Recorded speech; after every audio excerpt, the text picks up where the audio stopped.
phenomenon was a real phenomenon. This was something that was actually happening to these people. I was like paralyzed. What you call like a little being, but he was luminescent like light. The big bulbous head, the gray skin. What I saw was a typical gray black eye. 2.5, 3 feet tall. They all were dealing with something that was very unusual from a human perspective. This was something I felt that we needed an answer to, because at this point in time there were no answers.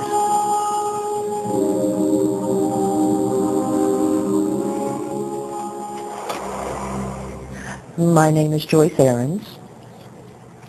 I'm a floral designer. Well, I am separated from my husband. We've been separated for about 5 years. I have 2 children, a boy and a girl. And I have 9 grandchildren. One abduction experience we had, both of us, and both of us remember this too. I was laying in the bed, my husband and I was laying on my right side. And all I could see when I opened my eyes, all I could see was this red light above the window, and I could see my husband's shoulder, but I was like paralyzed. His skin looked like elephant skin. He had the big bulbous head with the big wraparound eyes. Sounds crazy. It sounds impossible. It is impossible according to our physics, but we often use hypnosis to help flesh out all the recollections. A top scientist, Dr. Leo Sprinkle, conducted a 5-year study of 82 persons who reported UFO experiences. Most of them were able to relive the experience through hypnosis, and all suffered severe psychological disturbances afterwards. They claimed to have been taken inside spaceships and examined by humanoids who communicated telepathic messages to them. In his book, Secrets of the UFOs, ufologist Don Elkins made the following observation. I have found that some people can achieve the contact phenomenon simply by being hypnotized, and the same general message permeates over 90% of the millions of words received by thousands of people around the world. No one knows what hypnosis is. No one knows what goes on in the mind. It's an altered state of consciousness like yogis and witch doctors have been practicing. It loosens the normal connection between your spirit and your brain, and of course if the hypnotist can control you, make all kinds of suggestions, make you think things are happening that are not happening, make you think you have powers that you don't, experiences that you haven't, even implant memories, other beings, if there are other minds out there, they could also do the same thing. Sir John Eccles, Nobel Prize winner for his research on the brain, describes the brain as, quote, a machine that a ghost can operate, unquote. What he means by that is your spirit operates your brain in a normal state of consciousness. In an altered state, reached under yoga, a TM, hypnosis, you have loosened the normal connection between your spirit and your brain, and that allows another spirit, other entities, other minds to interpose themselves and begin to tick off the neurons in your brain, create a universe of illusion. I believe that it's demonic. I think all of the evidence indicates this. Channelers who believe they are in communication with extraterrestrial spirits from other planets and galaxies. In the documentary UFOs and Channeling, the late actor Telly Savalas reveals that the purpose of channeling these alien entities is entirely consistent with the purpose of the New Thought New Age movement, to change the thinking of mankind. Tonight, we're going to show you some film that may change the way you think about life. Change the way you think about life. Next, we are introduced to a woman who channels a spirit calling itself Leah.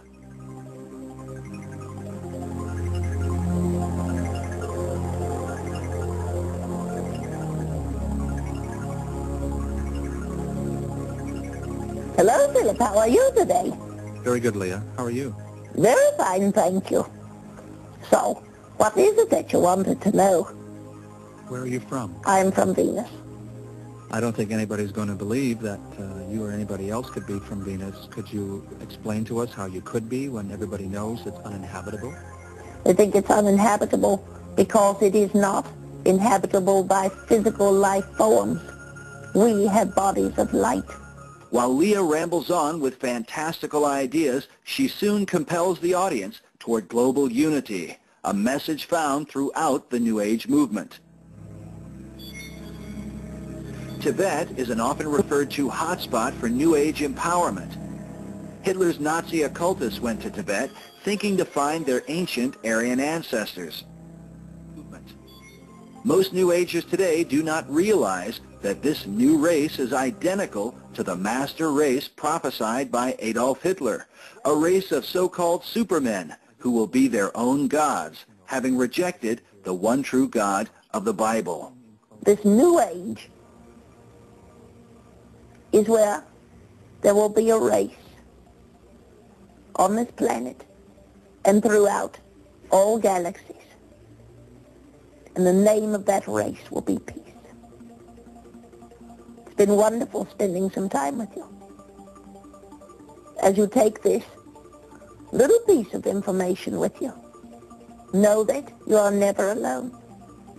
You are all connected to the creative source of this universe. And nothing can stop that flow except your denial that you are God. Three primary movements involved in a satanic strategy with the sole purpose of implementing a divine plan to bring about a one-world order and a new world religion, simultaneously ushering in the emergence of an Aquarian Age Christ. Now, the first of these primary movements is the occult, or the practice of the occult sciences. And the occult has been with us since God created Adam and Eve, since Lucifer and 1/3 of God's angels were cast out of heaven. And God forbids us to dabble in the occult in Deuteronomy 18, because this leads to this doorway into the demonic realm. Now, the second primary movement involved in this satanic strategy is the New Age movement. And we're going to see tonight that the New Age movement began in the mid to late 1800s with the rise of spiritualism and theosophy. The third primary movement involved in this satanic strategy is the UFO phenomenon. And it seemed to explode in the late 1940s, 1950s. Now, since we have entered the 21st century, these three primary movements have since merged to form an occult trinity of their own. Involves all these strategies: UFOs, UFO contacts, alien abductions, animal mutilations, apparitions of the Virgin Mary, psychic phenomena, the supernatural, religion, the occult, numerology, astrology, science, politics, the United States government and military, television, and certain key individuals, along with the general public, are collectively instrumental in fueling this sinister plan.